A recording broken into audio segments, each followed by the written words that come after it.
Good morning and welcome on board. My name is Jerry Gilpin with Denison Yachting, and today we're here in Fort Lauderdale, Florida, showcasing my newest listing. It's a 2000 Viking Sport Cruiser, October Princess.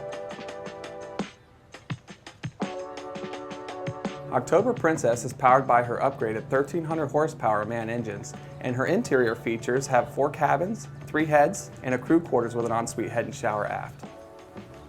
October Princess was purchased by her current owner in 2004, and while maintaining her original charm, many upgrades have been made.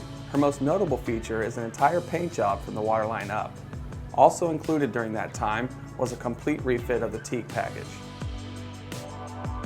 Anybody unfamiliar with the Viking Sport Cruiser brand might be interested to know a little bit of the company's history. It all started in 1995 when Viking merged with a company called Marine Projects out of England. At this time, Tom Carroll was the vice president of Viking Yachts. He would tour factories in England while at the Cairns Boat Show and came across a company called Marine Projects. They invited him on board and took him on a sea trial. Tom noticed many similarities between the Viking and Marine Projects brand and noticed the need for a motor yacht in the United States. The two companies forged a relationship under the Viking Sport Cruiser brand, and in 1996 the first hull was produced. A lot has changed since 1996, but the 2000 has remained one of the most remarkable designs to date. Over the next 10 to 15 minutes, I'd like to walk you through the entire vessel, and along the way we're going to show you what makes her today's modern classic.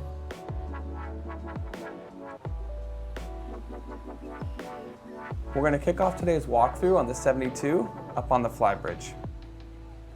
One of the owner's favorite features is this hard bottom Nautica tender with a 40 horsepower Yamaha engine.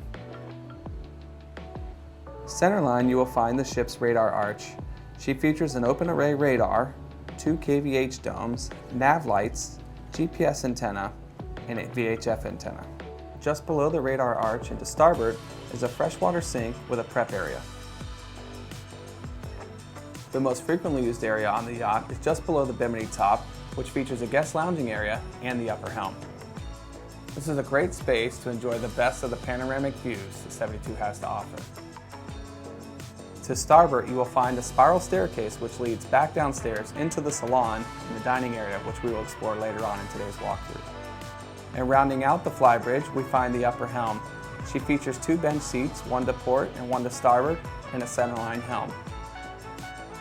One nice feature I'd like to point out about the upper helm is the retractable electronics box, which is activated at the touch of a button. From here, we'll make our way down to the waterline, picking up at the stern. Out here, my favorite feature is the ship's lazarette, better known as the garage. She is activated by pneumatic rams which allow complete access inside for storage and also houses your cable master electric cords.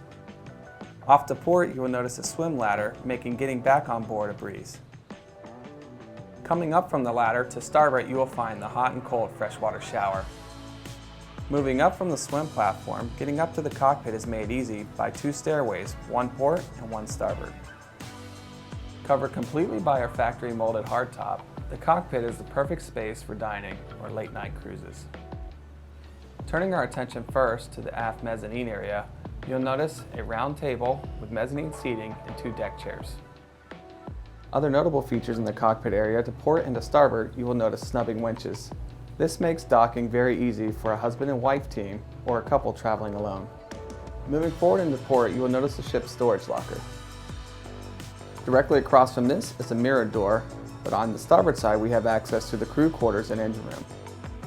At the bottom of these stairs is a companionway with 2 doors. The forward door leads to the ship's mechanical space. In here we find 2 MAN 1300 horsepowers along with her 21 kW Onan generator. She also features 2 Village Marine water makers as well as all the ship's mechanical pumps. Immediately after the engine room is the ship's crew quarters. You will find an over-under single berth and an overhead berth. The 2 crew quarters share an ensuite head and shower. This is also where we will find a combo washer-dryer. While October Princess is underway, she has a cruise speed of 21 knots with a top speed nearing 30 knots. A big reason the current owner made the decision to buy the Viking 72 was the reoccurring visits between Miami Beach and Portland, Maine.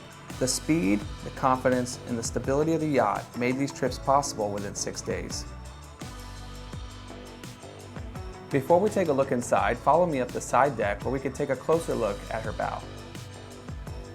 Located on both port and starboard side, you will find the bosun lockers. This is a great space for storing covers, bumpers, and extra lines.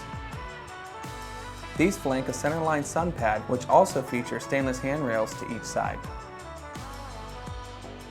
Forward of this is the ship's ground tackle and anchor locker. Most noteworthy are the flush-mounted deck hatches lined in teak. These open up and allow access down into the ship's anchor locker. Now we're going to head back into the salon, accessed by a sliding door off to the starboard side. One of the biggest selling points of the Viking 72 is the ability to combine the indoor and outdoor spaces via an electric sliding window and pocket sliding door. Our first stop in the salon is the living area. Off to port, she features a U-shaped sofa. On the starboard side, we find the ship's entertainment system with an ice maker, refrigeration, and storage. Moving forward into starboard, you will notice the ship's spiral staircase, which leads up to the Flybridge, which we visited earlier in today's walkthrough. This is adjacent to the private entrance to the owner's master suite, which is our next stop on today's tour. This full-beam owner suite features a centerline berth, ensuite head and shower, as well as a bonus room, which is the owner's office.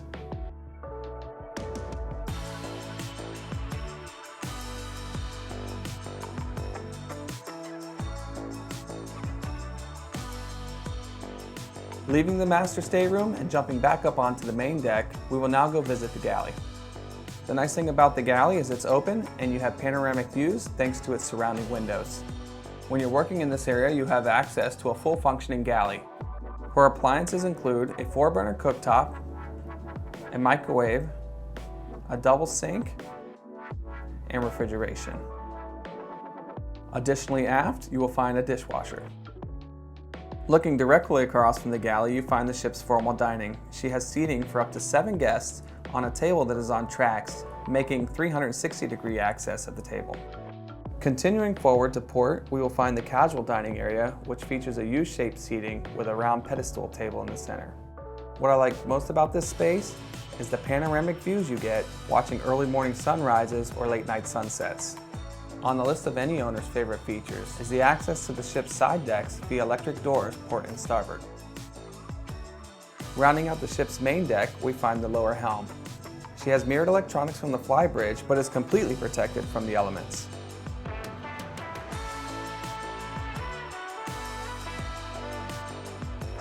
From here, follow me forward as we go down below and explore the ship's remaining 3 guest cabins. To port and to starboard are mirrored staterooms, both featuring single side-by-side berths. In addition to plenty of headroom, hull-side windows, and a TV, each room also features a hanging locker.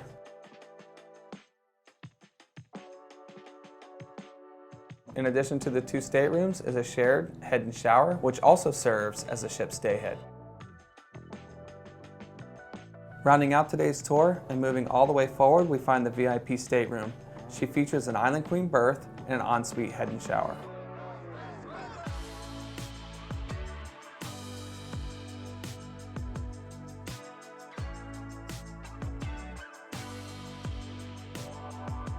Thank you so much for joining me on today's walkthrough on behalf of Dennison Yachting and myself, Jerry Gilpin. If you have any questions or would like to schedule a private showing, please feel free to reach out to me anytime.